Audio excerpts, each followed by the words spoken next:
e a igreja guarda o domingo, que é o dia do Senhor. Mas eu quero me referir, irmãos, ao grande erro que aconteceu ao longo da história, quando boa parte da igreja abandonou os 10 mandamentos, abandonou a leitura dos 10 mandamentos, com a falsa ideia que existe uma nova aliança que é independente de tudo que já aconteceu no passado. A regra de fé do cristão é a Bíblia, e não somente o Novo Testamento. A regra de fé do cristão é a Bíblia, Antigo e Novo Testamento. E nós vemos no Novo Testamento que nós devemos continuar guardando a lei. E eu quero fazer essa ressalva com os irmãos, relembrar os amados irmãos deste fato. Por exemplo, o 10º mandamento diz: não cobiçarás. Vamos ver o que o apóstolo Paulo diz na sua carta aos Romanos, capítulo 7. Essa carta aos Romanos, ela foi escrita no ano 58, portanto, após morte e ressurreição de Cristo, bem depois.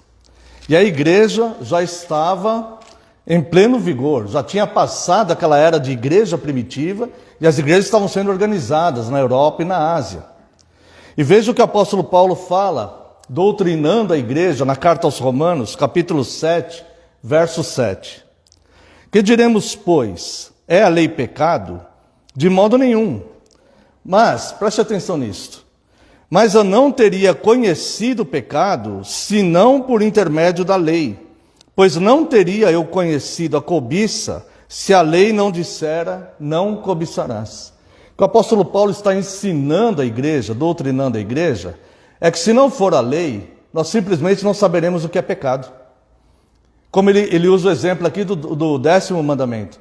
Eu não saberia o que é cobiça se a lei não dissesse não cobiçarás. Se a lei não tivesse nos instruído acerca dessa situação, nós simplesmente não saberíamos.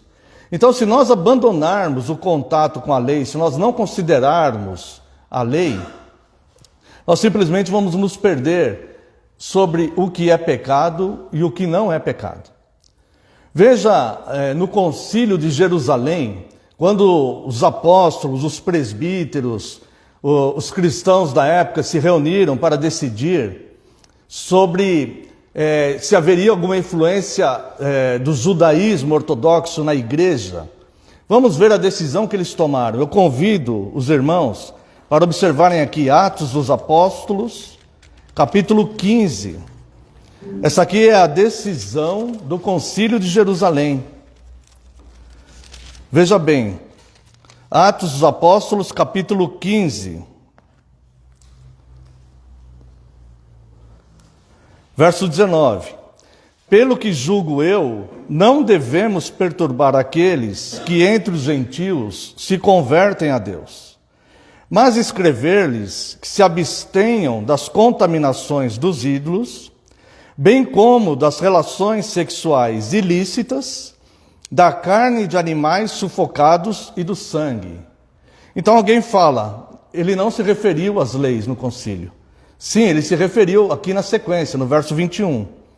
Preste bem atenção nisso. Porque Moisés tem em cada cidade, desde tempos antigos, os que o pregam nas sinagogas, onde é lido todos os sábados. Então eles tinham um contato com a lei. Ele diz que ele mantém, ele diz assim, a decisão do concílio: nós não vamos usar as leis cerimoniais. Nós não vamos perturbar os gentios com leis cerimoniais que nos foi dadas. Nós vamos manter esses 3 aspectos. Nos abstermos de carne contaminada, do que seja pertinente aos ídolos, seria nos abstermos da idolatria, das relações sexuais ilícitas, da carne sufocada no sangue, porque a lei já é lida entre eles. É isso que eles estão falando na decisão deste concílio de Jerusalém. Tá? E a lei, ela nunca foi abolida. O que aconteceu foi que houve uma transformação na lei sacerdotal. Quero convidar ainda a amada congregação para a leitura aqui na carta aos Hebreus, capítulo 7. verso 12. Pois quando se muda o sacerdócio, necessariamente há também mudança de lei. Se existe uma mudança de lei, porque houve a mudança do sacerdócio, obviamente essa lei não foi abolida. Ela foi transformada. O próprio Cristo falou que não veio abolir a lei e que nenhum item da lei passará. Então, quando houve a mudança do sacerdócio, quando terminou o sacerdócio levítico e passamos para o novo sacerdócio, segundo a ordem de Melquisedeque, que é o sacerdócio de Cristo, onde Cristo é o sumo sacerdote, fez o sacrifício de uma vez por todas. Não há mais necessidade de sumos sacerdotes, não há mais necessidade de sacrifícios de animais. Esses rituais sacerdotais foram transformados. No entanto, o Novo Testamento, ele não nega, ao contrário, ele nos incentiva a observar a lei. Nós sempre frisamos isso, porque as pessoas pensam que nós observamos a lei por justificação. Óbvio que não. A lei ela é fraca e ineficiente para justificar. Não só a lei, tudo é fraco e ineficiente para nos justificar. Até as nossas boas obras, até a nossa boa intenção, até as nossas boas escolhas, elas são frágeis e ineficientes para nos justificar diante de Deus. Somente Cristo nos justifica diante de Deus. Somente o sacrifício de Cristo nos justifica diante de Deus. No entanto, é um erro muito grave não observar a lei, porque como o apóstolo Paulo disse, se não houvesse uma lei dizendo não cobiçarás, eu não saberia o que era cobiça.